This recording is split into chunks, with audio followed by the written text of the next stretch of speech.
Man, oh man, folks. Monday Night Raw last night. Man, you know the first thing I'm gonna say. And that is that this show sucked.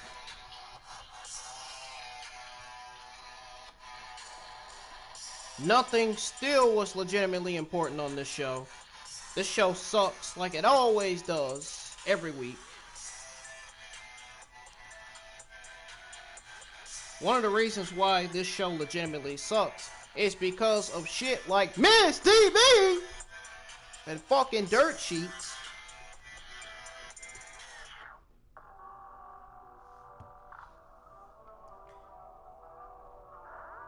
This shit sucks, man. This show was absolutely terrible, man. We got AJ Styles versus Sheamus, the Hurt Business, and the New Day versus Jeff Hardy with Matt Riddle. And we got Nia Jax versus Lana. And we got Limited. Not saying it because JD says it, saying it because I'm being for real. Limited Keith Lee versus The Miz and John Morrison. And we got Ricochet versus Mace. Shayna Baszler versus Dana Brooke. And the main event of Raw, we got Riddle versus MVP. Folks, we are going to go over it all right here on my Ingram Wrestling News YouTube channel.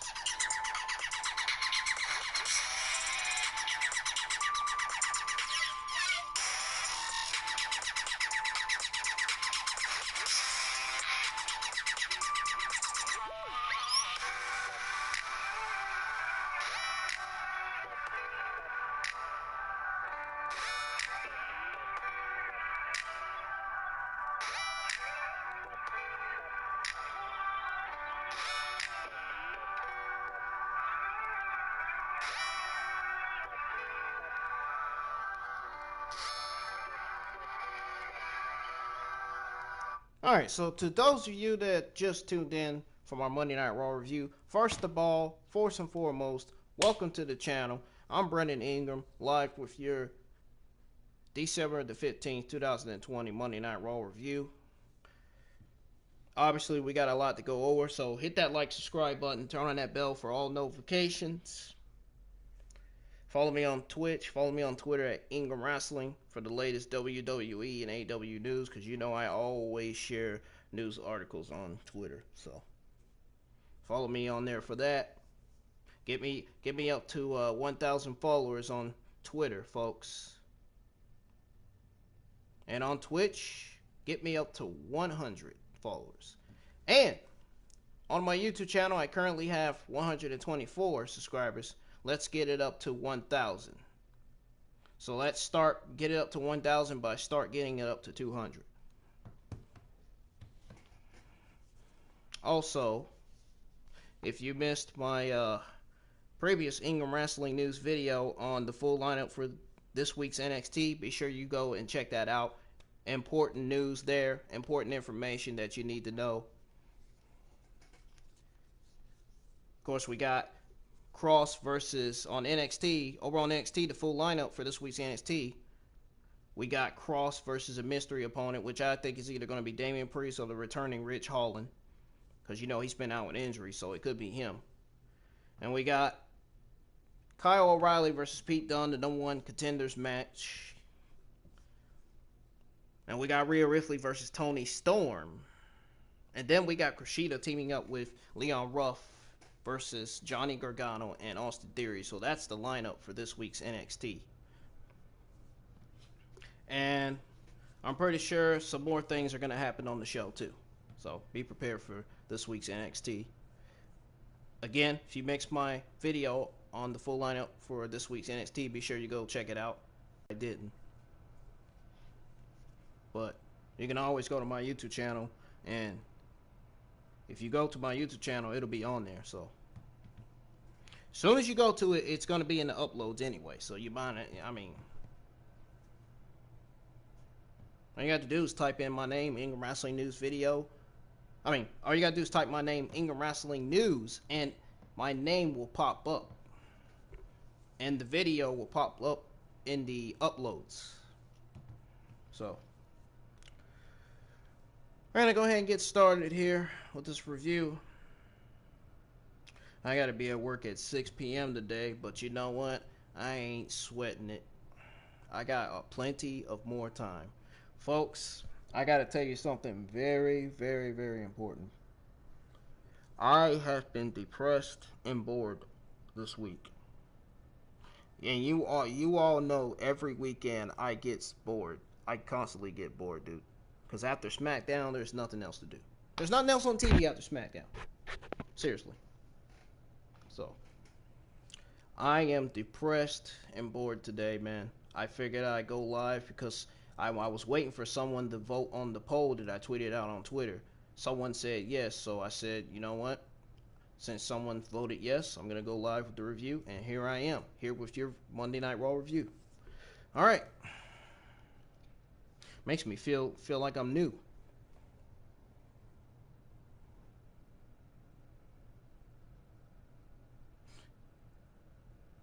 Anyways, we're going to go ahead and get started with the review here. So tonight's show starts with the dirt sheet, where The Miz is hosting a Nightmare Before TLC, which is exactly him reading a kid's book of the same title. Miz's story begins with AJ Styles, who's introduced in the ring. Drew McIntyre is then introduced instead of McIntyre. However, John Morrison down the fake McIntyre. Miz goes on his rhymes and, you know, bringing himself into the story to steal the WWE Championship courtesy of his own Money in the Bank. Styles gets annoyed, saying that's not part of the story he gave him. The trio start bickering, and then Sheamus comes out with their swords. He likes to fight with his fists. AJ adds that Sheamus is not part of the solution to the problem. Absolutely hilarious. Bruce! I wish AJ Styles was throwing it at Bruce, because he can't produce. Anyways, it backfires and Styles goes down. Sheamus wants a fight immediately, and it looks like he'll face Styles. So after the break, we got Styles versus Sheamus, and it was okay. It wasn't really to nobody's interest. Nobody was really interested in seeing a Styles versus Sheamus match. More importantly, nobody is interested in seeing a WWE Championship match between Drew McIntyre and AJ Styles for TLC. That's what we're getting.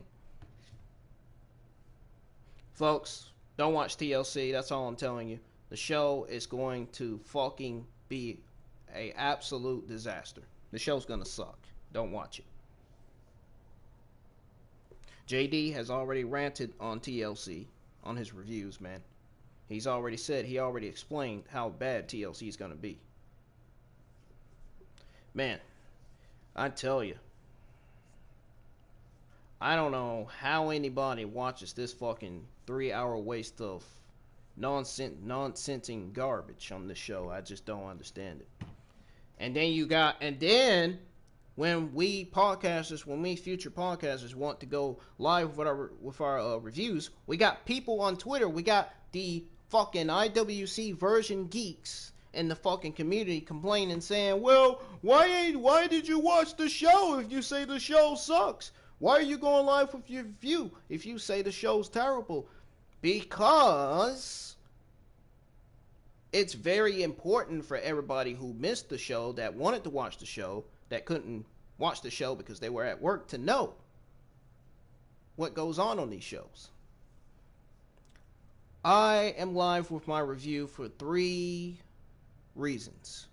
Number 1, views, to get views. Number 2, to get more subscribers. And number 3, for you all who missed Monday Night Raw last night. That is why I am here live with my Monday Night Raw review. And if you don't understand that, then something's wrong with you. Anyways. So we got Sheamus getting off to a hot start with his fists and a body slam for a near fall.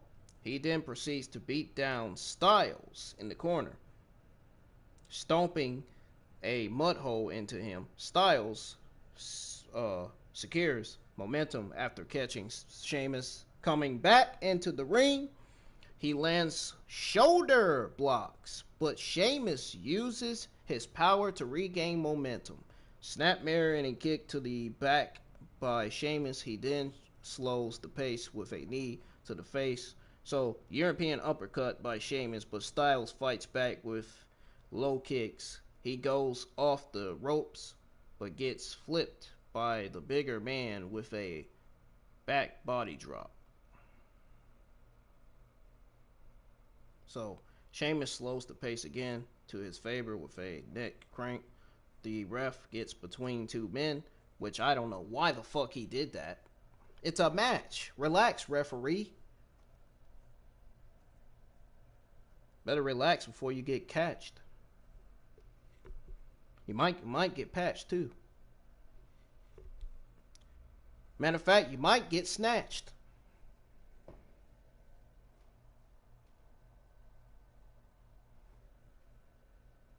Don't be surprised if you get attacked. Anyways. So, the ref got in the way, which allowed Styles to, it allows Styles time to kick Sheamus to the outside. Styles with a knee strike as Sheamus is stuck in the middle rope. Another high knee sends the Celtic Warrior to the outside. Styles reverses with a dropkick, sending Sheamus to the outside. So then Styles looks for a PTK, but it's reversed. Sheamus attempts a powerbomb onto the table, but Jordan, I'm not going to call him a Moose, I'm going to call him Jordan, because I think that name, a Moose, is fucking terrible. That's fucking Bruce's idea right there. It goes to show you how terrible Bruce and Vince are with their creative ideas, man. Yeah, blame it on Bruce calling Jordan a Moose. You could take the blame on him for that one. Wow, man. Just wow. Absolutely ridiculous. Anyways, the two powerhouses lock eyes as we head to commercial break. Back live, Styles is in control. He has a shin lock applied. After a minute or so, Sheamus battles back with fierce elbows. He then slides to the corner, but Styles gets back on him, targeting the left leg with kicks and the ropes. So then, Styles is looking to attack the base of a big man, taking away his power. Styles from out of the corner looks for an Irish whip. Or should I say Irish whip? Anyway. Sheamus reverses into the Irish curse backbreaker. Double axe handle takes out Styles, who rolls to the outside. Sheamus is still favoring his knee, though. The knee strike to Styles, but he kicks out at 2. 10 beats followed by a top rope clothesline, but Styles kicks out at 2. Sheamus goes for white nose, but Styles reverses into a calf crusher. Sheamus battles to the ropes for a break. So then Styles goes for the Styles Clash, but Sheamus reverses into the white nose for a near fall. Sheamus goes to the top for white nose again, but Styles slides out and rolls him up for the 3 to remain undefeated since being drafted to Raw. I didn't even realize he was undefeated. That's something. So, this match was okay. I mean, it wasn't really... It was okay, but it still legitimately didn't matter. It didn't matter. It's not going to matter for the Raw ratings because the Raw ratings, when the Raw ratings come in, it's going to drop to an all-time low. Watch. Watch I be right, folks. Watch I be right. I am always right when it comes to the viewership. Always.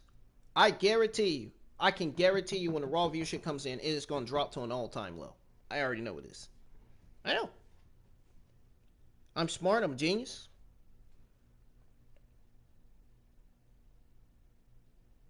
Just like nobody does better Ingram Wrestling News videos than me. You didn't think I was going to say that one, didn't you? But Sheamus and Styles was okay, man. I think, for me, the middle and the end of this match was just lame overall. It's like, dude, at least attack at the end. And Drew not coming out to help is leading and continuing to build to a eventual Drew McIntyre and Sheamus match. So that's what that's looking like. Alright, so we got Styles during the post-match running his mouth. Sheamus taking exception and tries to attack him. So then a Moose interviews, wrapping him up in the, or a Moose intervenes, not interview, intervenes, wrapping him up in the ropes by his feet. Then he gives Styles a chair and he proceeds to attack Sheamus. He proceeds to attack his injured left leg in mid-session. Commercial break, back live. Bobby Lashley pours a whole bunch of milk on a staff member backstage for wearing a Riddle hat and eating a bro nut. Now, I questioned this shit on Twitter last night on Raw when I saw this. I saw the picture of Bobby Lashley pouring a milk on this guy floating around on Twitter, so I decided to download the picture and post it. And this is what I said on Twitter. I said, what the fuck is this, Bruce?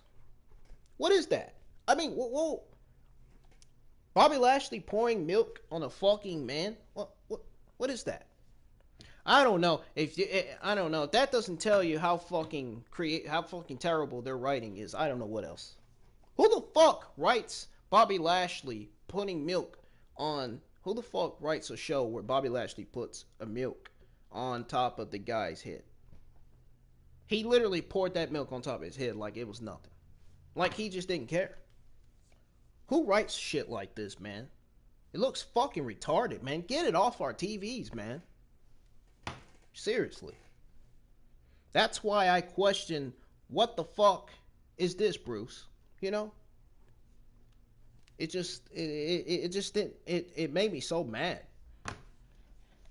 Jesus Christ. Vince McMahon and Bruce, I tell y'all, they have a lot of reasons to be removed. Number one, they're still continuing to fail building new stars. Number two, they still have not yet merged the men's Raw, SmackDown tag team divisions, and they still refuse to merge the Raw and SmackDown women's divisions. Number three, Vince and Bruce, we all know, I've said it at the beginning of the review, I said it right in the open, their fucking creative thinking is fucking terrible. Their creative ideas are fucking bad. They are horrendously ridiculous. Not to mention, number four, Bruce, Vince, and creative doesn't care about the podcasters and the WWE fans and the fucking news reporters and the journalists who watches this show. They only care about themselves, man. Bruce Pritchard and Vince McMahon. The reason why Bruce Pritchard is burying talent all because of Vince McMahon. Get it? Lars Sullivan has not been shown backstage, reportedly, because of Vince McMahon. Keith Lee got his entrance music changed because of Vince McMahon. Everything that happens is all because of Vince McMahon. It all falls on Vince McMahon. He always wants to blame somebody else for this and that, but yet he can't blame himself. I don't get it. I don't understand it. I don't understand why can Vince McMahon accept fate? Why can't he accept the fact that he's made this mistake, that he's made that mistake? You know what I'm saying? It's fucking ridiculous, dude. It's like he just doesn't care. It's almost like he doesn't care about himself. You know? Absolutely fucking ridiculous, man. It's almost like he's a clown in his own world. Let's be honest, he's a clown that looks like he weighs in 200 pounds. Probably ain't got no bounds either.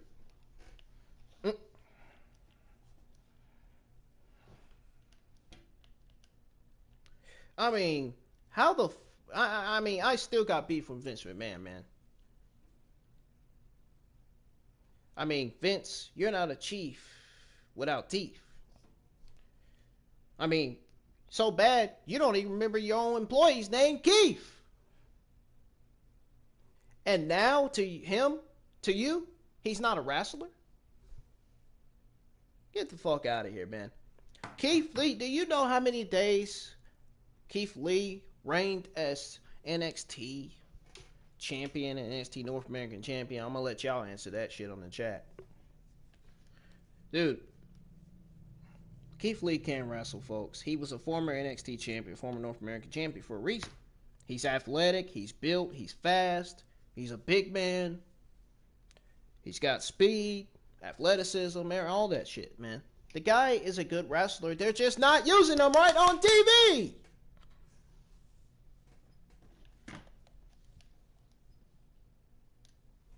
They're not using him right on TV. Instead, they want to waste and bury Keith Lee as if they don't have any plans. As if they don't have any other plans for this guy. It is absolutely just catastrophic, man. Ridiculous. It really is. I feel really bad for Keith Lee, man. The way he's been getting wasted on TV. It just... That's just like Vince McMahon looking at a script. Ripping a script, walking out his office. Because WWE Creative is not writing what he wants them to write. You know? It's crazy, man. Vince McMahon is the definition of a fucking devil and a fucking complete fucking geek. And a complete fucking monster at that.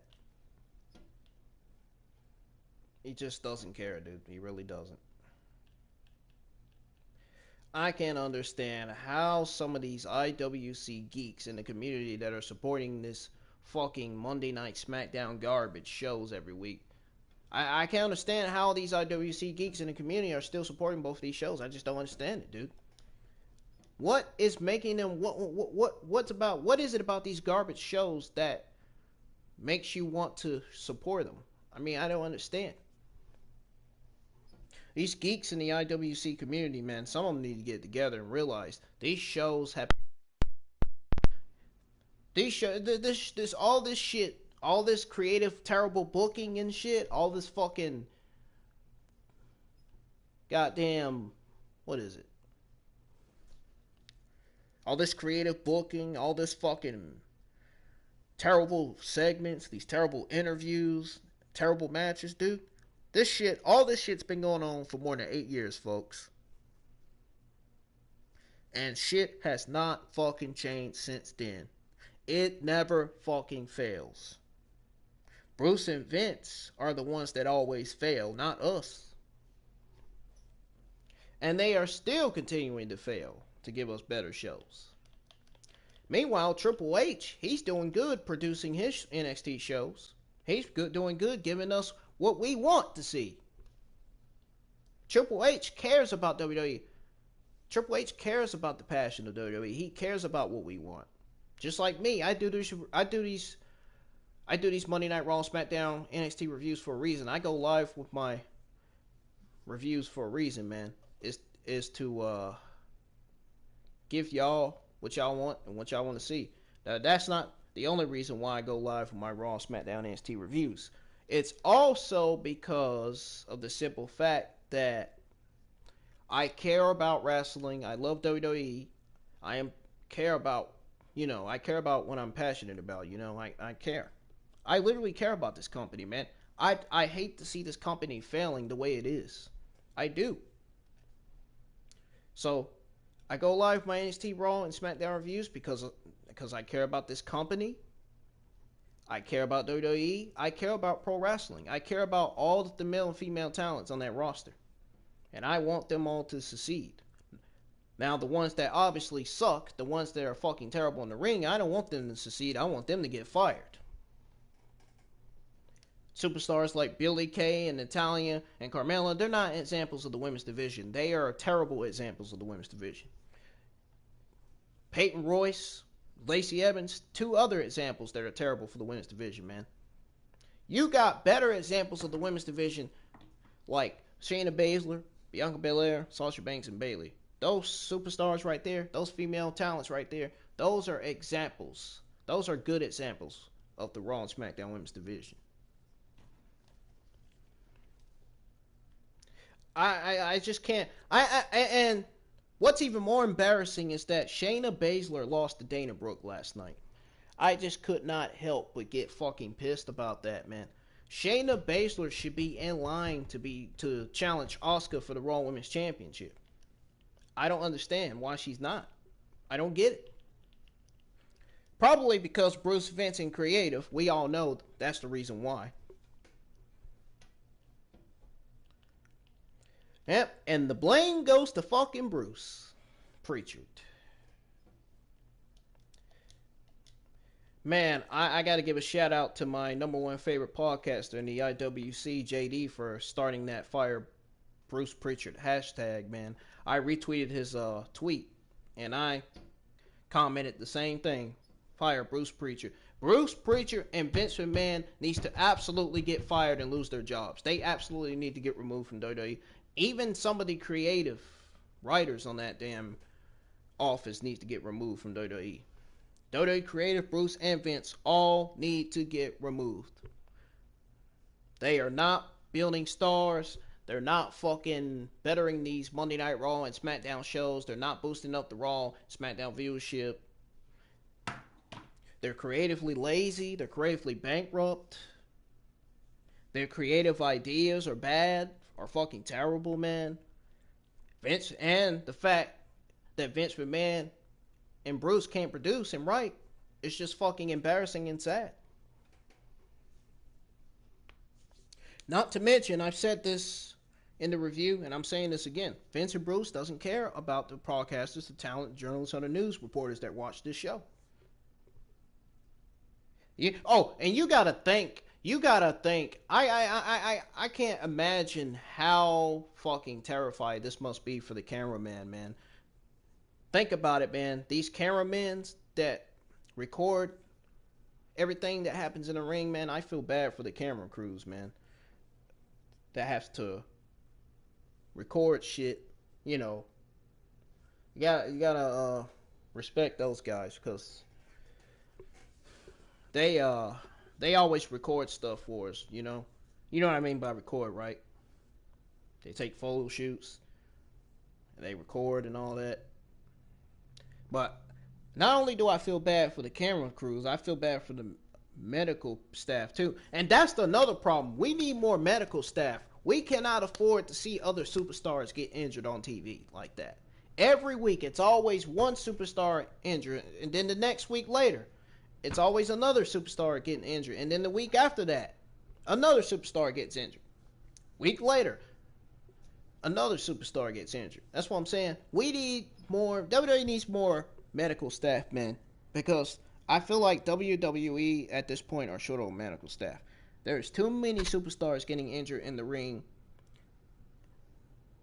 It's like these medical staff people, they don't need to just sit there. They need to go check on the person that's injured. That's like Candice LeRae, for example. She injured her arm. The medical staff never went out there to go check on her during her War Games match. It was Team Candice versus Team Shotzi, remember? They never went out there to go check on Candice's arm or nothing. Never. Because the cage was not up. The cage was down on top of the ring. So, it just, I don't know, man. They need more medical staff. These shows need to improve, man. Their creative writing, most importantly, needs to improve, and they need to do better on producing. If Bruce and Vince doesn't want to get better, Bruce and Vince doesn't want to get fired, they need to work on their writing and producing. They need to work on start caring about the WWE Universe. They need to work on start caring about the IWC community on Twitter and everybody else in the WWE community, man. Because if they don't start caring about all of us, man, a lot of the people are going to lose interest in watching WWE like there is now. There's a lot of people that has lost complete interest in watching these shows because these shows suck every fucking week, man. All because of two individuals, and that's Bruce Prichard and Vince McMahon.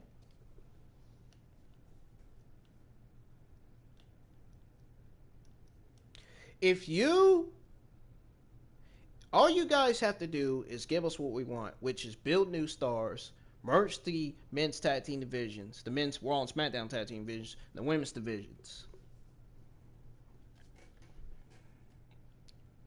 and fix these rosters, man.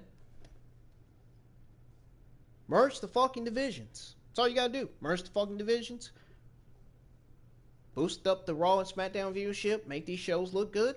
And you're good to go. But no, instead you want to waste and bury talent on TV. You want to make these shows look like embarrassments for the Thunderdome fans to sit there and watch and be like, oh, I guess we watched this show for nothing. This show sucks. You know? There's a lot of things that WWE needs to work on, man. Not only do they need to work on boosting up ratings, building new stars, and writing better shows and producing better shows, they also need to work on themselves. I feel like Vince McMahon and Bruce don't care about their own selves. They don't care about nobody but themselves. I feel like they don't care about... at the same time, I still feel like they don't care about themselves either. You all get what I'm saying? Oh, man. I am autistic, folks, so bear with me. Sometimes when I talk, I can kind of, I got that kind of autism syndrome kind of thing. Autism, there's all kinds of different kinds of autism. I don't think y'all realize that. There's all kinds. Seriously. There really is. And I don't remember who the fuck I was looking for. I don't remember who I'm looking for. Oh, Bobby Lashley. That's who I'm looking for. Oh, man. It took me a fucking hour to look for this guy. It's like, where is he at? I probably hadn't gotten enough sleep last night. That's probably why I'm feeling the way I'm feeling, man. Holy shit, man. Man, I tell y'all, when I was sleeping last night, man, I had too many fucking dreams, dude. Too many fucking dreams. I don't know what these dreams were about, but dude, I woke the fuck up. I said no more.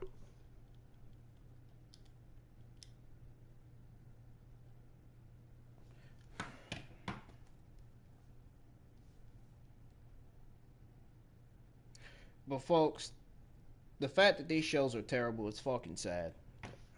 It's fucking sad. Once again, folks, all they got to do is build up talent, boost up the ratings, both the Raw and SmackDown ratings, and the NXT ratings. Work on producing and writing these shows right. But you got Vince McMahon looking at the scripts, ripping them apart, walking out. I mean, how can you? When you got a chairman like Vince McMahon who doesn't care about the product, only care about himself. He only cares about himself, folks. I feel like I shouldn't have to fucking repeat myself again because I've already tweeted all this out and said this on Twitter as well, man. I'm not even going to waste my breath on repeating myself because WWE is still not going to listen. They're still not gonna merge the men's tag team divisions or the women's tag team divisions on both brands. They're still not gonna fucking improve their producing and writing. They're still not gonna fucking book better matches on the shows. Their creative booking, we all know, is terrible. Their writing, I've already said all that, folks. I'm not gonna go back and say all that again. In fact, I'm gonna keep saying it on all my reviews until WWE does so. This is fucking ridiculous. They shouldn't be fucking wasting this talent on TV like they do, man. Bray Wyatt was really wasted on TV. Oh my god. Especially in his match against Goldberg at Super Showdown, man. Dude, everybody had a reason to boo Goldberg, man, because the way he delivered the jackhammer to Bray Wyatt, it was just fucking terrible. That match was only like, what, 6 seconds? It reminds me of Brock Lesnar versus Kofi Kingston. Holy shit, man. Speaking of Kofi Kingston, he's on my screen. So we got the Hurt Business versus The New Day and Jeff Hardy. So we got MVP asking about Riddle. He says that he's no MVP and will teach him a lesson when they face off tonight. MVP then hypes up Lashley, Cedric Alexander, and Benjamin 6-man tag. He hypes up their 6-man tag match against the New Day and Jeff Hardy. Lashley says he will send them to our world of hurt. So that's what Lashley says. So then, prepping for their entrance, Riddle proposes that he team up with them, and they agree. He's calling himself Bro E. Bro E? The fuck? I don't think Big E's not gonna like that. I'm pretty sure Big E wasn't too happy with that, probably after hearing that. The fact that Matt Riddle said Bro E. There's only one E, and that's Big E. There's only one E in WWE. Anyways. Hardy comes out first, accompanied by Riddle. The New Day follow heels out after the break. The heels have entered, and they're on. Folks, I didn't really like the way the 6-man tag team match was going. It was fucking boring. It was legitimately the same thing we got last week, except for the simple fact that Jeff Hardy is added to this match. Jeff Hardy and Matt Riddle's added to this match. Even with them being added to the match, it still was legitimately the same as last week and the week before last. It's legitimately the same thing we get every week, man. It is.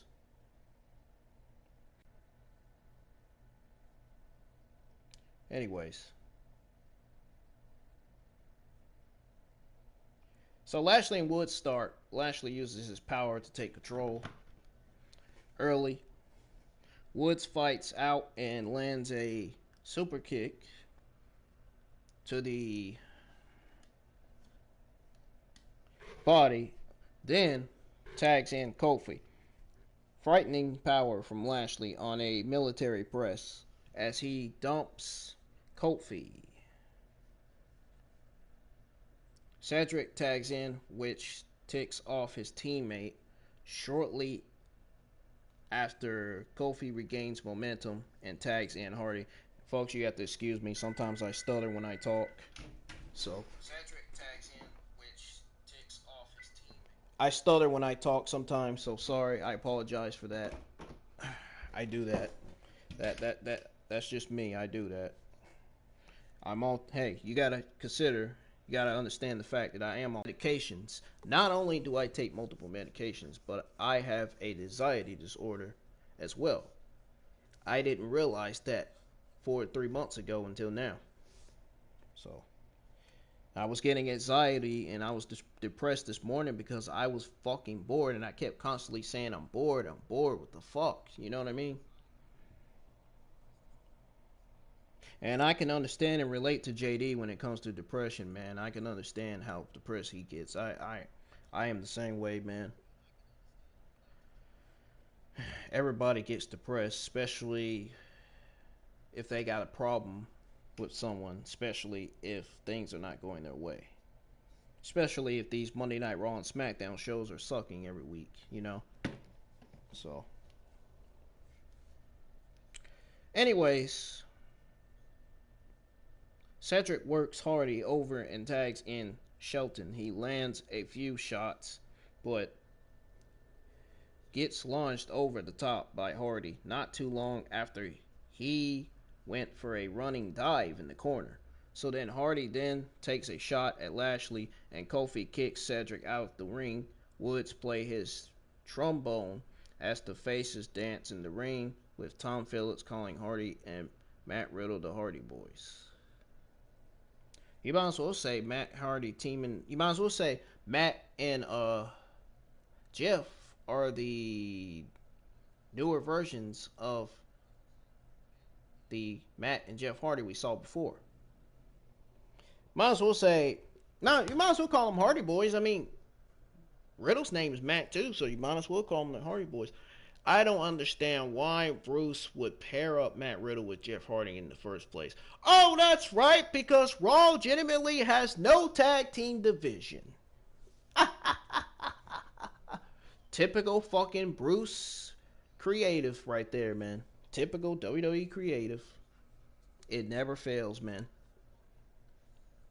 I don't know why WWE is doing this where they're pairing up teams, you know, where they're pairing up superstars with other superstars. I don't get it. I don't understand. Is that their creative way of saying, oh, the Raw Tag Team Division is better than SmackDown Tag Team Division, or the SmackDown Tag Team Division is better than Raw's Tag Team Division? Now, SmackDown, the Raw Tag Team Divisions are fucking terrible. So no matter what you do, you are not going to convince us to say that the tag team divisions are better unless otherwise. You are a blithering idiot, Bruce. You just do not know what you're doing creatively with these shows. You just don't. You don't know what you're doing with these talents. You don't. You really don't. That's why I say Bruce and Vince can't write or produce. They need to retire. Why do we still have a 70-year-old Vince McMahon as chairman? Why do we still got a 60-something-year-old Bruce Pritchard as executive director? I don't understand. I still don't understand. Trend them hashtags, folks. Retweet JD's tweet. Retweet JD's tweet and comment and say, fire Bruce Pritchard, because that's exactly what needs to happen. Bruce needs to get fired. He creatively sucks at producing, writing, and booking. Just like Vince. Same with Vince. He sucks at all three of those things too. They even suck at using talent on TV, man. They even suck at booking talent. Man, oh man, I felt really bad for Ricochet, man. I'm going to tell you about that in a few. Right now, I'm going to get back to what I was reading here. So, back live, Kofi and Shelton are blasting each other with kicks and punches. Shelton pushes Kofi into the corner, but he bounces back with a flying clothesline and boom drop. A cheap shot from Lashley gives the heels back momentum as the U.S. champ tags back in. Snap suplex from the powerhouse. He tags in Cedric, who hits a gut wrench and then lays in elbows. I am still fucking depressed. You can just tell by my voice. Neck crank from Cedric slows down the pace. Kingston tries to fight back, but Cedric drags him into the opposite corner. Shelton tags in and hits a body slam, followed by a pin attempt. Shelton continues to punish Kofi and then tags in Lashley. Big elbows to the hand in the corner. Kofi tries to fight out, but Lashley rakes his eyes. Cedric and Shelton tag in sequence as they continue to split the ring in half. I am dizzy, man. I need something to eat. I'm fucking hungry as hell. Xavier gets dumped off the apron as Shelton goes for more offense on Kofi. He fights back with a cave-in and then tags in Hardy. Just like I want to fight not watching these 3 hour waste of fucking terrible garbage Raw and Smackdown shows every week. I'm sick and tired of watching Smackdown and Raw with full of garbage on both of these shows, man. From now on, I'm gonna call this Raw show another 3 hour waste of nothing legitimately important. That's what I'm gonna call it. Every time Raw goes off air, I'm gonna tweet out and said there was nothing legitimately important on this show. The show sucks. Nothing mattered. It was not enjoyable. It wasn't entertaining. That's what I'm gonna start saying on Twitter. I'm serious, man. I'm tired of this shit, dude. I'm tired of reviewing this fucking garbage, man. I'm kind of good at reviewing stuff, but not much. I do this for people who don't watch Monday Night Raw, people who miss Monday Night Raw. Which I fucking don't blame you. I mean, why would anybody want to watch this shit? Really? Vince McMahon and Bruce are making big mistakes. They are failing and they don't even realize it, dude. I mean, look at this tag team division. You wonder why the Revival left WWE. I mean, these divisions suck. WWE weren't using the Revival correctly, man. They were wasting them on TV. It's almost like they didn't care about them. I'm glad the Revival are in a WWE promotion that they can actually wrestle and cut promos in. I'm glad the Revival are in AEW. And they're getting the push that they've been wanting. And I'm glad they're getting used right on TV. So, good for them. I'm glad, just like Rusev, same Rusev, I'm glad he's in AEW. I'm glad AEW's treating him right, using him right on TV. And I'm glad Ty Dillinger is getting used right on TV too on AEW. Sting left WWE because he was unhappy with the WWE, man. He was unhappy with not only WWE, guarantee you, I can 100% guarantee you he was unhappy with fucking Bruce Pritchard and Vince McMahon. I don't fucking blame him. These guys are fucking terrible. Get rid of Bruce Pritchard. WWE fans and the IWC community on Twitter needs to sign petitions to get Bruce fired. The only way you're going to get Bruce fired is to sign petitions. Seriously. Is to either sign petitions or trend that fucking hashtag that JD tweeted out.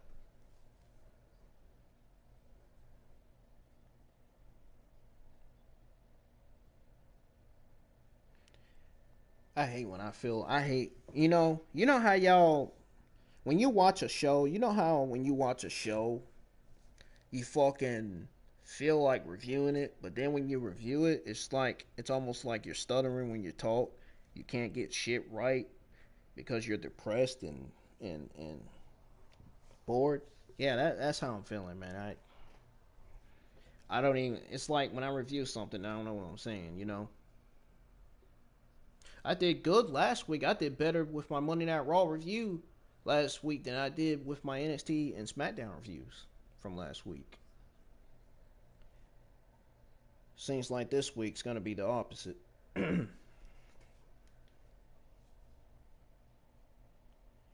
But I try to do good all the time on my channel, man. I'm better with my Ingram Wrestling News videos than I am with my reviews. I'm going to be honest. I'm not scared to admit it. I'm being honest. That's the reason why I say nobody does Ingram Wrestling News videos better than me. When it comes to Ingram Wrestling News videos, I do so good on them. When it comes to my reviews, not so much. Hey, these shows fucking suck. That's why I don't like reviewing them. Plus, when I go live with my review and I'm talking like this, I feel like I'm not going to get views or likes doing this, talking like this and shit. Depressed and all that. Talking like this while depressed and bored, that's not gonna give me views. But anyways, Nonetheless, Vincent Hardy with a double leg drop and reverse atomic drop. He misses a blind tag to Cedric, though, and gets nailed by a flying knee. By the way, nobody does it better. Nobody does a better podcast than JD. I'm telling you right now. I don't give a shit who you are. Stop shitting on JD. You fucking geeks in the community, stop shitting on my favorite podcaster in the IWC, JD. I still see people shitting on this guy. I'm still seeing it. You didn't think I ain't forget about that, didn't you? I'm still seeing it. People need to stop doing this shit. He is the only one we got in this community. If he's gone, all hope is lost if he's gone. When he's gone, all hope will be lost. And nobody will know about these shows. That's why I want to be a podcaster, so I can be like him. So I can be inspired by him, so I can talk, sort of like him.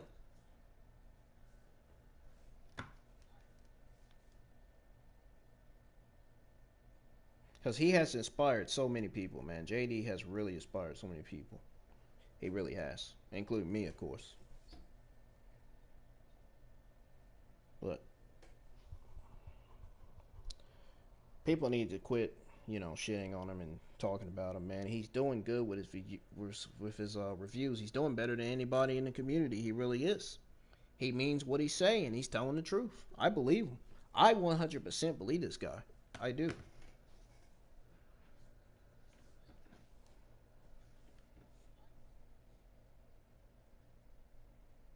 So, anyways, back to what I was reading. Vintage Hardy with the double leg drop and reverse atomic drop. He misses a blind tag to Cedric, though, and gets nailed by a flying knee. Man, that looks like that hurts. A flying knee to somebody's face, man. Could you imagine somebody's head popping off like a skeleton? Holy shit, man. Seriously. Hardy kicks out of a pin and takes control with a side Russian leg sweep. The match breaks down after that with Kofi and Woods both flying the top. Kofi is successful, but Lashley catches Woods and throws him into the ring post on the outside. So then, back in the ring, Cedric and Hardy are the legal men. Cedric with a backslide for a near fall. Hardy hits a twist of fate, but doesn't see that Lashley has tagged in. So then Hardy counters the hurt lock and hits a few elbows. He goes to the top, but Cedric crunches him from the outside. Yeah, you ruined your luck on that one, Jeff Hardy. Those elbows didn't do any good to anybody. Lashley takes advantage and submits Hardy. So, that was it.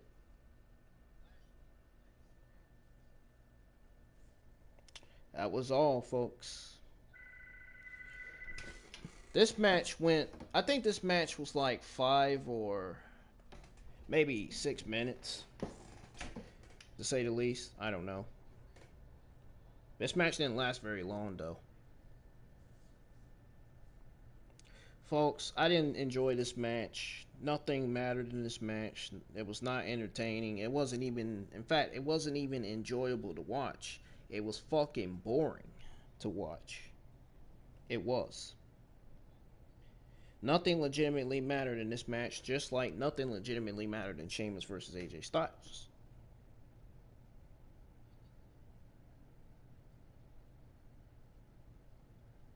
So, this match was fucking terrible. At its finest, anyway. There was nothing important. I'm trying to figure out what else I was trying to say. I'm trying to think. What else was I going to say? Oh! My thoughts and comments on the match, folks. This match right here in particular. My comments on this match, man. The Hurt Business and the New Day, they faced off. But you know, they pretty much gave away their tag team title match at TLC, along with giving us a rematch between Jeff Hardy and Bobby Lashley from last week, all in one 6-tag match. Now, obviously, you should all know how fucking stupid that is. I mean, really. Unreal. Unfucking real, folks. And after that, I've got nothing else to say. So, I'm moving on. Lana enters. Jax will follow after the break. Back live, Jax enters. We got Nia Jax versus Lana. Oh my god. Nobody fucking gives a shit about Lana or this match with Nia Jax. Folks, this is where I picked up the remote and I changed the goddamn channel. Because this match fucking sucked. Legitimately the same match we've got the last 4,000 times. This show doesn't get any more boring than it already is. Jax uses her power to take control early. She hits a running tackle in the corner and proceeds to bully her opponent. Jax goes for a military press, but Lana reverses into a Hurricane Rana. Lana to the top rope, but Jax meets her and puts her in position for a Samoan drop. Lana gets away and tries to powerbomb Jax, but it doesn't work. She kicks her leg instead, tying Jax up in the tree wound. She then uses the position to land a jackknife cover for the upset. This was one of the biggest upsets of Nia Jax's career.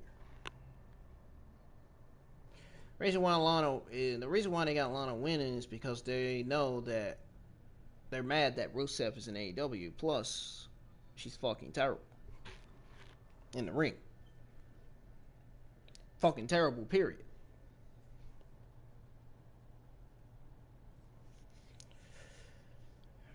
I can't say we could see Asuka and Lana winning the tag champs because I can't see them winning the tag champs. Look how big Shayna Baszler is. Look how big Nia Jax is. Really. Do you really think you're going to beat two powerhouses? You got to be legitimately kidding me. You're not going to be able to stop Nia Jax or Shayna Baszler. Anything you do isn't going to stop. Especially if you suck like Lana, Peyton Royce, and Lacey Evans.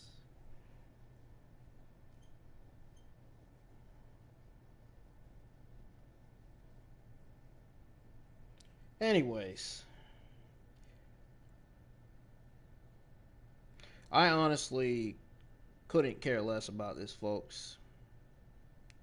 And then, not to mention the simple fact that you send people like Otis and Keith Lee to craft their skills, yet keep Lana and Nia Jax. Oh, it's like they much rather have Keith Lee and Otis to go train than to have Lana and Nia Jax to go train. You know? It's fucking sad, dude. And then, obviously, you're going to give the titles to Lana and Asuka, so when a certain android returns, Asuka still has a championship when it's all said and done. And I'm pretty sure you all know who that android is. Android 18! Charlotte Flair!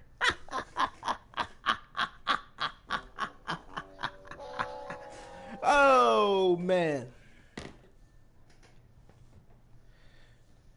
All bets are off. Charlotte Flair is going to be back to take the Raw Women's Championship.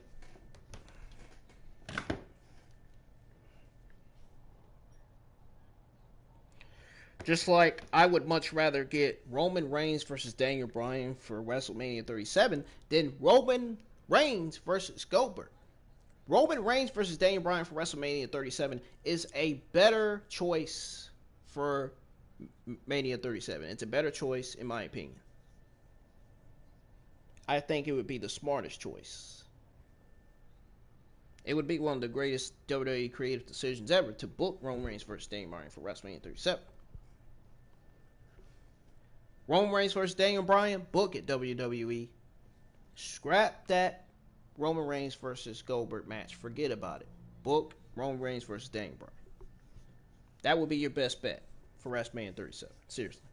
It would be.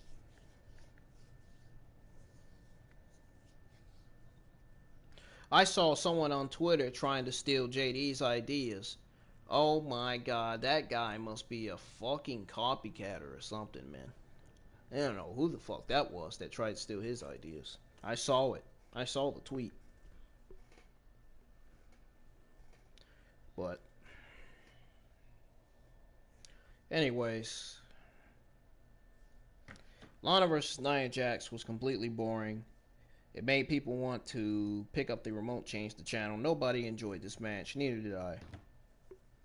I'm pretty sure you all took a nap during this match. I'm pretty sure you all did it. I'm pretty sure someone, some virtual geek in the community in the Thunderdome had to take a nap from that shit, which I don't blame them. It goes to show how fucking sucky these shows are. You see somebody taking a nap in the Thunderdome when their computer is on watching the match. It shows right there. I mean, I don't know what else to say, man. My mind's empty. I don't know what else to say. Other than the match was fucking stupid. I've already went over and said that Bruce and Vince are creatively dumb. I mean, I've said all this stuff. I've said all what I can say. What else is there to say differently? You know? It's like it's the same shit over and over again. I've legitimately said the same things.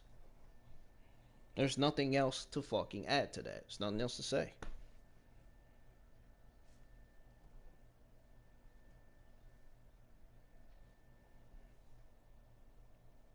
So we got Shayna Baszler taking out Asuka after a post match, and her and Jax then proceed to demolish Lana. Shayna cranks hard on Lana's left ankle, removing her shoe to get more torque. Jax then lands 2 leg drops Lana's ankle. She hit 2 leg drops and top Lana's ankle. Asuka rushes to the ring, but it's too late. Duh, obviously. The damage has been done. Wonder how long Lana's gonna be out. Nobody wants to see her on TV anyway, man. Nobody gives a shit about her. Goodbye, Lana. On to being released from WWE you go. Because nobody likes to watch you on TV in the ring. Reminds me of the fucking android, Charlotte Flair. I'm just joking. She reminds me of fucking Lacey Evans and Peyton Royce. And Billy Kay. They used to be known as the moronics, the idiotics, the stuponics, the you know what else. So, yeah.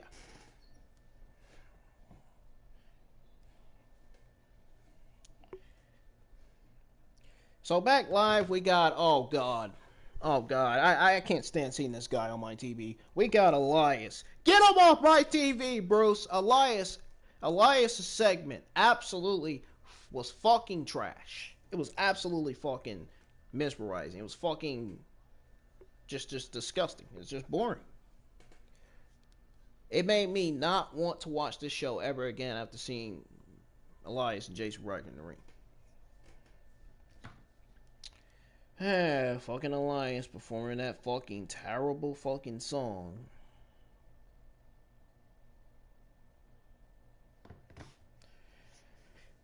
Elias introduces Jason Riker, who was previously with the Forgotten Sons. Elias shares how he saw a blinding light after getting into an AMP during the Symphony of Destruction match a few weeks back. Elias says that he lost nothing and gained everything back, and ultimately found Riker. So Riker takes the mic. It says that Elias' music changed him. Yeah, right. Just like I want to fucking change the goddamn channel. Especially when I'm seeing shit like this. He notes how Elias has been treated poorly in the past. My God, man. This was fucking awful. I'm glad the majority of the community did not watch this show. I am absolutely glad, man. I actually am.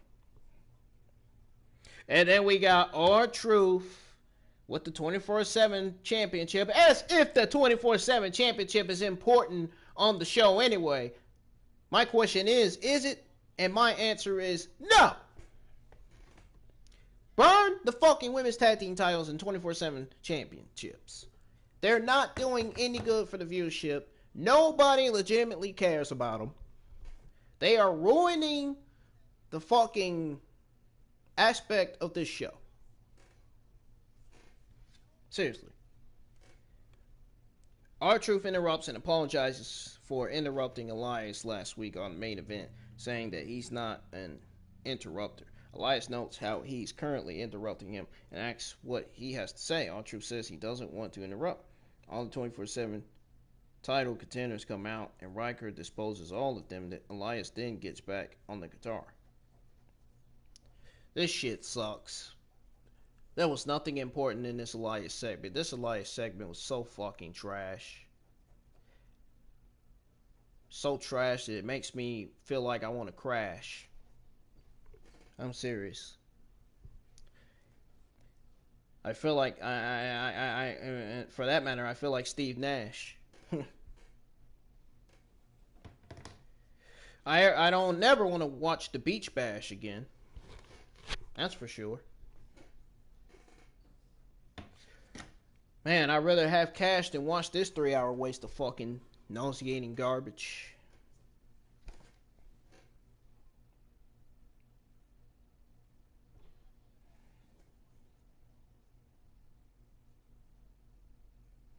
So anyways, to the back with Miz and Morrison. Hey, no, get the fuck off my TV. Miz notes how he doesn't appreciate how Styles said he'd be the easier opponent compared to McIntyre. The pair go back and forth, and then Keith Lee, Limitless, I actually changed that. Limited! No, I'm not mocking JD to those of you fucking version geeks in the community who think I'm fucking mocking this guy, and I'm not.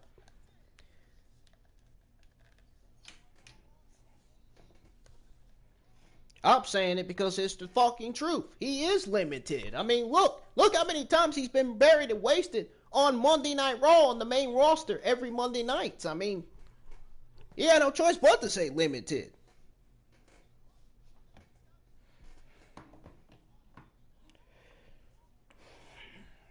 The fact that they're keeping Aleister Black off TV is even more sad. It's even more upsetting.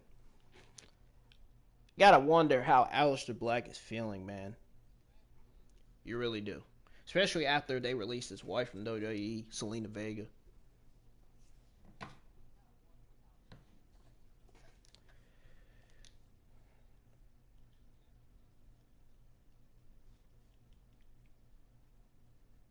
I wouldn't be surprised if they make a stupid creative decision by putting Aleister Black on Raw, only for him to get wasted and buried.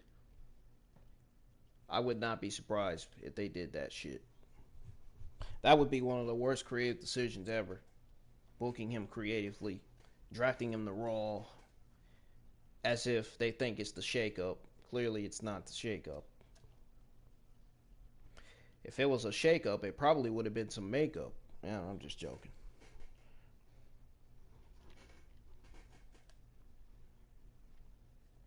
It's like, and I'd be like, man, get your steak up.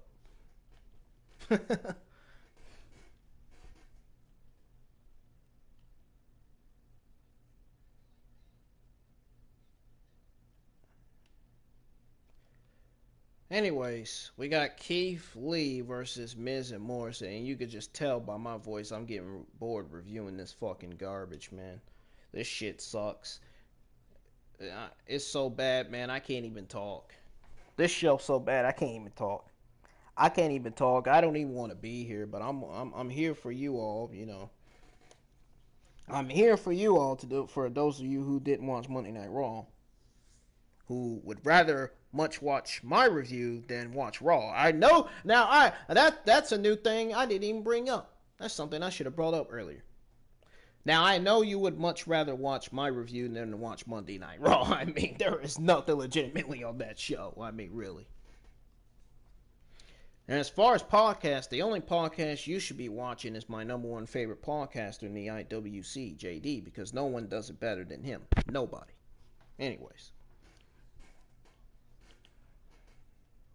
Just like nobody does it better than me when it comes to Ingram Wrestling News videos.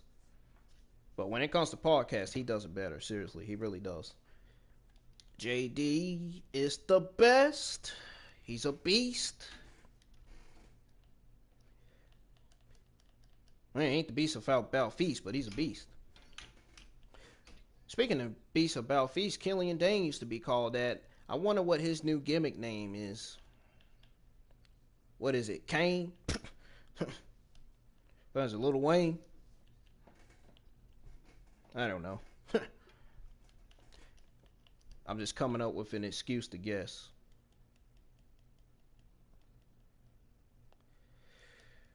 Oh my god, this fucking match, dude. I I don't know what to say, man. I really don't. I'm left with nothing to say, man. I feel like I've ran out with what I had to say.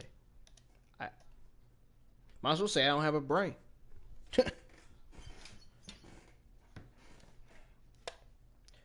I don't know what to say about this, folks. This shit, other than the same thing I said earlier, this shit sucks. Oh, man.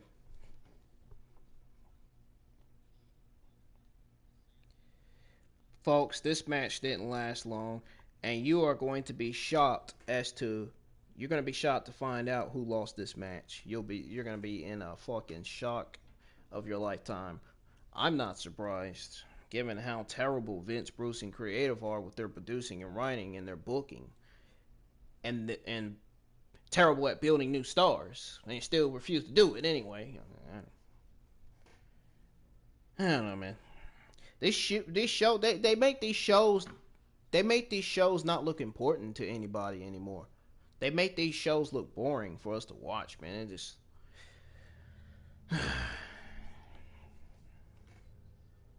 anyways, so we got Keith Lee, Miz, and Morrison. Both men go after Lee right from the bell. Lee dumps Miz over the top. He then no-sells a punch from John Morrison. Jumping spin kick from Lee takes out Morrison, but Miz gets the momentum after the top rope maneuver. I should have just canceled my review. I should have just said, man, forget it. I ain't going to lie with my Monday Night Raw review this week. But like I said, I did it for a lot of reasons. Anyways, Miz goes for a shot in the corner, but misses. So then Lee hits a back body drop on Miz, who tags in Morrison. Who cares? Lee lunges Morrison with a pop-up body drop and then blasts him to the outside with a pounce. Commercial break, back live. Lee lunges Morrison into the opposite corner. He then throws Miz into Morrison. When I'm talking like this, folks, that's how you know I'm fucking dizzy. That's how you know I ain't had nothing to snack.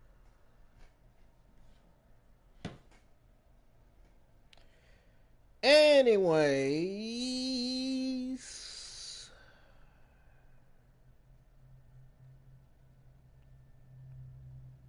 body shots from Morrison, followed by a low drop kick in the corner from Miz.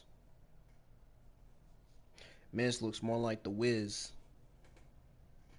Anyways, Morrison with kicks and a cover. But Lee kicks out at 1 and then 2 right after. I don't know if it said 2 right or 2 rights. Anyways, draping DDT from Miz and a back flip from Morrison, followed by a cover. Lee kicks out Morrison to the apron, but Lee follows and crushes his chest with a two-handed chop. Of course, he did that shit on NXT too.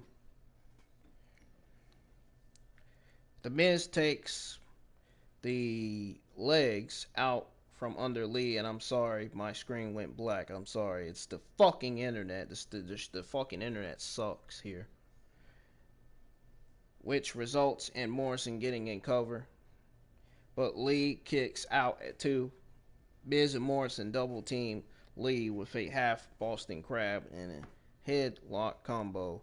Lee battles out, reversing a double splash. Or, no, not double splash, double suplex. See, that's how you know I'm dead. That's how you know I need to eat something, man. I'm not getting shit right. Again, Lee battles out, reversing a double suplex into one of his own. Short arm clotheslines to Miz and Morrison, followed by avalanche shots to both men in opposite corners. Morrison dives off the ropes. Lee catches him, but Miz takes out his leg, and the pair both drop on top of him for the win. Now, why would you have Miz and Morrison win over Lee and not have Lee win over Miz and Morrison? Creative. How does this make sense? Why even book the match in the first place if it's not even a feud? I mean, really. Keith Lee shouldn't even be feuding with Miz and Morrison in the fucking first place. Miz and Morrison should be a team. Of course, they're not a team. The only two teams we got is the Hurt Business and New Day, the only two legit teams in the Raw men's tag team division. Just like the only two legit teams we got in the Smackdown tag team division are the Usos and who else? Fucking Rude, Ziggler, and the Street Profits. Usos are not a team though, they're splitted. Makes me wonder when Jey Uso's making his return to SmackDown. Anyways, transition to a reply of Orton and Bray's interaction and match from last week. Commercial break, back live for Bray Wyatt's field trip. He makes his way to the ring in a Christmas sweater. All of his puppets are at ringside. Wyatt welcomes everyone and then says he has an apology for Randy Orton. He says he's sorry for what happened last week with the Fiend, saying he has a strange, sick, and twisted mind of his own. Wyatt knows he has stuff to fix about himself and says he wishes that he and Orton were able to finish what they started last week. He notes that there won't be any fun and games at TLC. Only sadness and pain.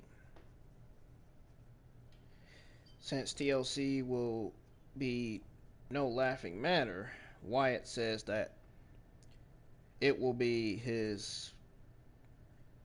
that he has some jokes prepared for Orton, saying they'll be historical. He cracks a few different jokes about snakes, including what to do and what snakes uses to clean their cars. Wash shield vipers. What the fuck is that? What is this, Bruce? Oh, I know. Your terrible creative writing. That's what it is. Orton then appears on screen. He says that he was outmaneuvered last week by the Fiend, but that won't happen at TLC or tonight. Orton invites Wyatt to play hide and seek with him. Wyatt says he can't resist a game and accepts. Orton tells Wyatt to come find him. Let the games begin. Ricochet vs. Mace was up. Nobody gives a shit about this match either. I picked up a remote and I changed the entire channel after seeing this as well. I changed the channel on just about all the matches because they were fucking boring. They were fucking terrible. Nothing legitimately important. Anyways, there's a video package first which breaks down the feud between Ricochet. Nah, I'm just joking. It breaks down the feud between Mustafa Ali and Dana Brooke in Retribution.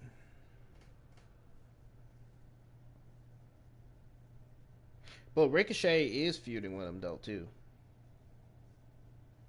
I don't know what I'm saying. Goes to show you how dizzy I am now. When I'm dizzy, I need something to eat when I'm dizzy like this. I can't stand it. Have you all ever felt dizzy to where you say, "Oh, I'm dizzy. I gotta eat something. I gotta eat something." Yeah, that's how I'm feeling. Depressed at the same time. I'm moving too slow.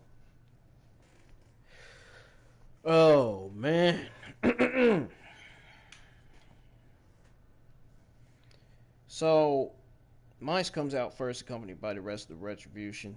Ricochet enters after the break. Back live for a quick social media promo from Mice, such a stupid name, who says that for years he was stepped over, but tonight Ricochet is getting stepped in. Ricochet enters. We got Ricochet versus Mice. This match didn't really last long. We got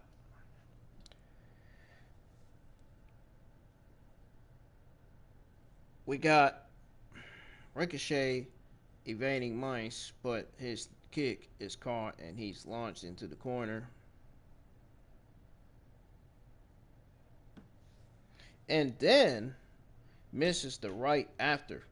Ricochet to the top rope with a missile drop kick, pump kick, crossbody, and standing shooting star for a near fall. So then T-Bar and Slapjack attempted to distract Ricochet, but he fends both off and kicks out of a pop-up slam. Ali then heads over to Mice and tells him to finish it. Mice lands a time bomb for the victory. After the match, Ali says his battle with Ricochet isn't over until he joins Retribution. And just like that, it's over. That was it. That was the end of that match. Which I've got nothing to say. I've absolutely got nothing to say about this match. I really don't. No comments. No thoughts on this match. I'm moving on. Shit's boring. After the match, Ali says his battle with Ricochet isn't over until he joins Retribution. Backstage, Wyatt asks Riddle if he's seen Orton. Riddle says no.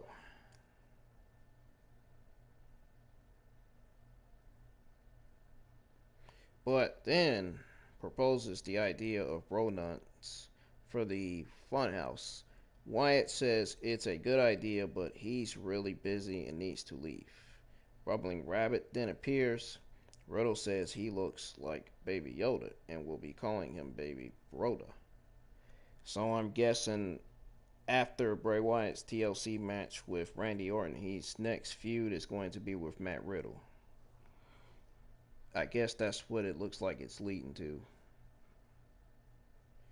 Anyways, back live. Brooke enters. We got Shayna Baszler versus Dana Brooke.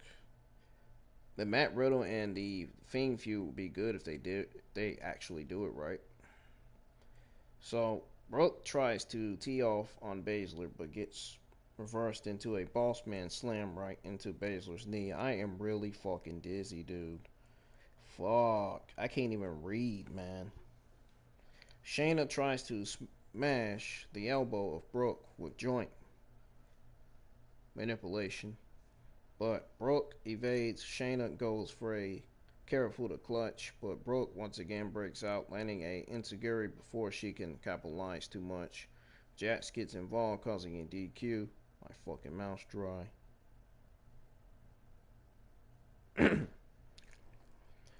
I really didn't care about this match. I wasn't paying it no attention. Plus, it was fucking boring and slurring anyway. It was as boring as Braun Strowman. Jax and Shayna tried to attack Brooke post-match, but a returning Mandy Rose intervenes, hitting both women with a kendo stick. Asuka then comes out as well, taking out the champs.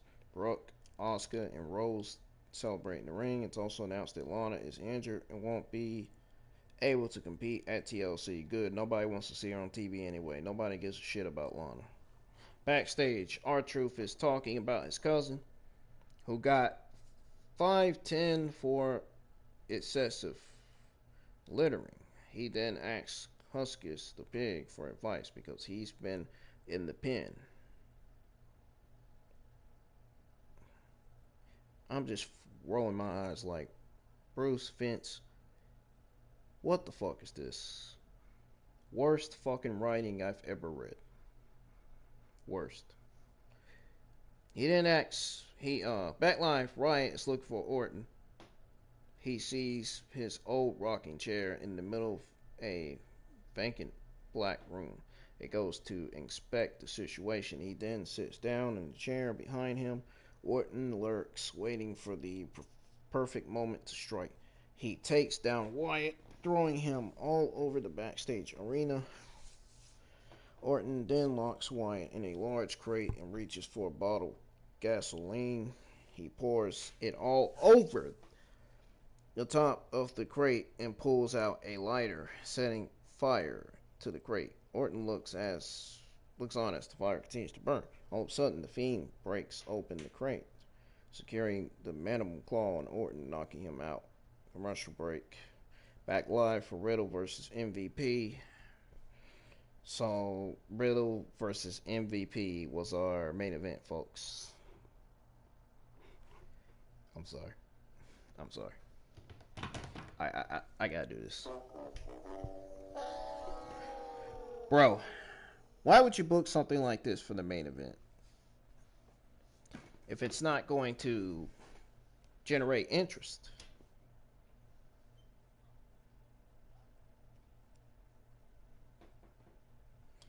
Man, oh man. Talking about embarrassment, which describes this fucking show.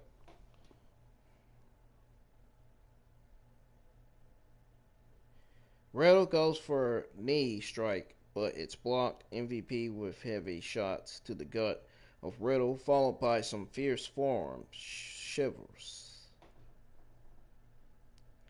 MVP goes for a bit boot in the corner, but misses. Riddle lands a running knee and floating bro for the win. That didn't take too long. That's not a main event, man. That to me wasn't a main event. That to me was just WWE lazy booking. That's what that was. Post-match, Lashley tries to attack Riddle, but he gets the better of both members of the Hurt Business. It says next up, it's the WWE Championship Sanction Cemetery or Ceremony.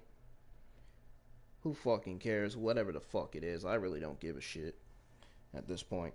Which will close the show. Commercial break, back live for the Ascension Ceremony. Styles is introduced first, followed by the champion McIntyre.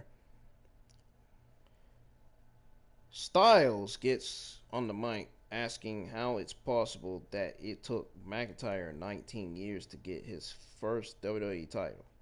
He adds that he showed that how was possible a month ago. When he lost to Orton at Hell in a Cell, Styles feels that McIntyre can't handle the pressure. And that even though he beat Orton to get his title back, the feud changed him. Styles adds that McIntyre hasn't been in a TLC match, whereas Styles defended the belt in the same match and won, because he knows what it takes to be a champion. Styles says he'll do anything to win the WWE title back and tells McIntyre to kiss it goodbye.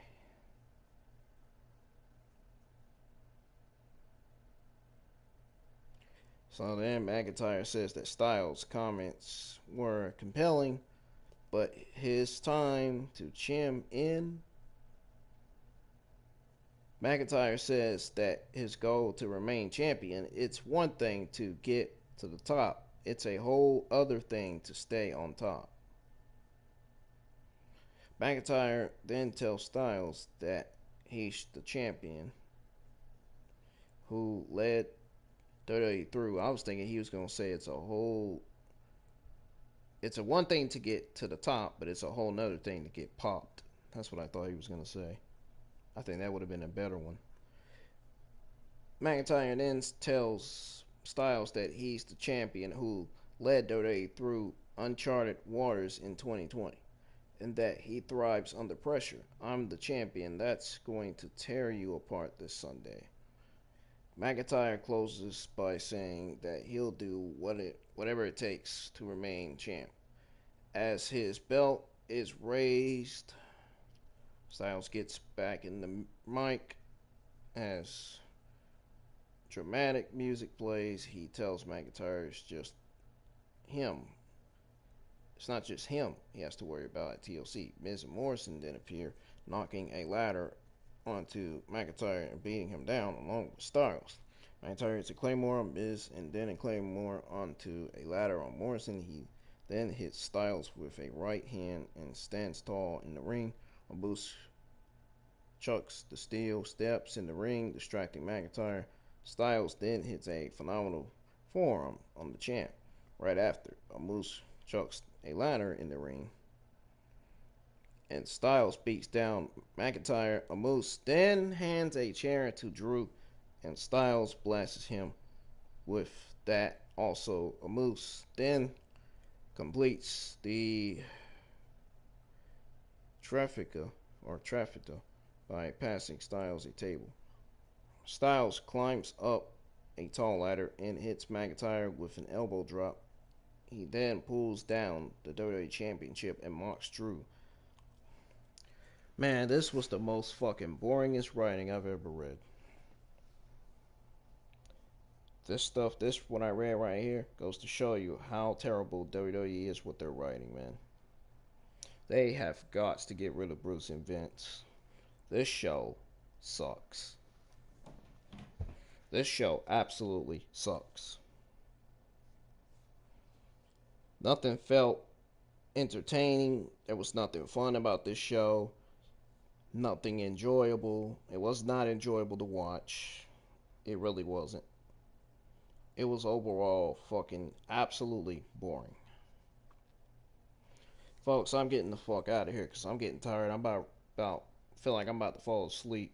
I might take a nap before I go to fucking work, or I may just end up joining my number one favorite podcaster, JD's Twitch. Ultimately, see what he's playing. But folks, that's gonna do it for your December the 15th or December 14th, 2020 Monday Night Raw review. If you didn't enjoy this video, hit that thumbs down. It's okay to hit the thumbs down. It helps me improve. When I see things like that, it helps me realize that I need to improve my reviews and stuff. But if you enjoyed this review overall, hit the thumbs up, man. I tried, man. I really tried this week. I said that my Raw review was going to be either okay or good. And it standed out okay. Even though I kind of did bad at the same time. I don't always do bad on my reviews, though. Not always. It's just sometimes. It's just whenever I'm feeling dizzy and whenever I'm running out of energy, not able to talk, and I'm stuttering when I'm talking. Yeah, that's when you know that I'm kind of doing bad, you know. So, thank you all for tuning in for my Raw review. I might not even post a poll on how I did on my Raw review because most people are probably gonna vote bad. It's okay if they vote bad. I don't care. I'm gonna post it anyway. If people vote bad, then it's okay. It tells me that I need to improve, and that's okay. I feel like I still need to improve anyway. You know. So. There was nothing else to say. I shouldn't even never went live with my review in the first place, but I decided to do it for people who didn't watch Raw, who didn't know what happened on this show. But Hit that like, subscribe button. I'm on the verge to 1,000 subscribers. Or should I say I'm on the road to 1,000 subscribers anyway. I got 124 currently. So let's get it up to 1,000 by hitting that subscribe button. And I will see you guys on my NXT review tomorrow night. This time my NXT review is going to be better than my Raw review. I promise you. I'm not lying. I'm telling the truth. I promise. My NXT review this week is going to be better than my Raw and SmackDown review. Or my SmackDown review may ultimately be better than my NXT and Raw review. We'll see. I may tweet out a poll saying which one of my reviews was better this week. So, the only day I'm tweeting that out on is Saturday. But anyways, I'm getting out of here, folks. I don't have any Ingram Wrestling News videos to upload today or tomorrow. I think I'm going to take a break from uploading Ingram Wrestling News videos this week, man. I feel like I need it. I don't know if I'm going live with my Friday Night SmackDown review this week or not. I may not be going live with my Friday Night SmackDown review this week because for the simple fact that it's going to be on FS1, and I don't really watch FS1, so my SmackDown review may not go live this week. But, folks, I will see you on my NXT review. Have yourselves a good Tuesday. I'm going to try to have a good Tuesday at work. If I don't, then you know something's going to happen. You know it's going to be a problem. But I'm getting out of here.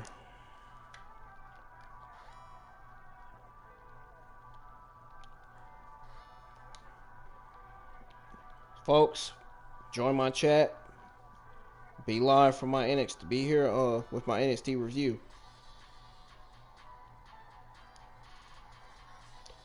Please be here for my NXT review because I really think this review is going to be great. But I'm getting out of here. Peace.